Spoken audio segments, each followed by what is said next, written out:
We are in the upstairs gallery at the Southern Alberta Art Gallery. I'm joined by Ryan Doherty, who is the curator for Ecotone, an exhibition running from February 9th to April 14th. Lots of interesting things going on for this project. Ryan, why don't you explain the concept behind Ecotone? Sure. This is a project that's been long in the making, actually like about 3 years. Wow. It started off with this interesting group called the Field Notes Collective, and that's a group of artists and scientists who decided that we had overlapping interests. So we started meeting and thinking about projects we could do. One of the first major projects was Ecotone, and the first stage was a symposium where we had a couple of keynotes from scientists, from myself. We then moved to Stavely, where there's a substation. We did tours of this research field about food production and grazing patterns. We had presentations later at a hall and a 100-mile dinner.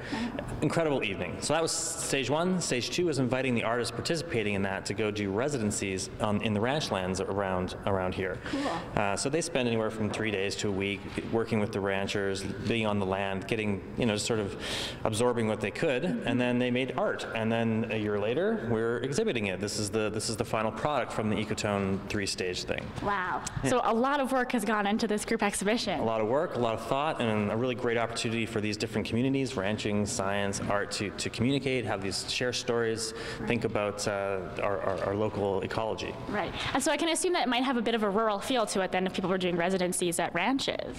Yeah, I mean, artists approach it in a lot of different ways. Some of it comes very much feeling rural and agricultural. Others take it from a different approach. Okay, and now we're standing behind this right now.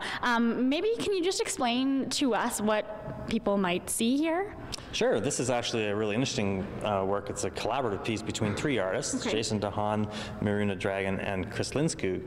And, they took it in a little more surreal sort of approach. I mean, speaking of this agricultural idea, yeah. They went into the land, spent a few days, and just picked up objects that they found and just sort of tweaked them or worked with them and expanded them into different ways that make you think about what you see in that land and what you don't see. Right. Interesting, interesting. Well, that is just a sneak peek of Ecotone, February 9th to April 14th in the upstairs gallery right here at the Southern Alberta Art Gallery. Thank you for the little glance into this, Ryan. We'll have more on Go Southern Alberta right after this.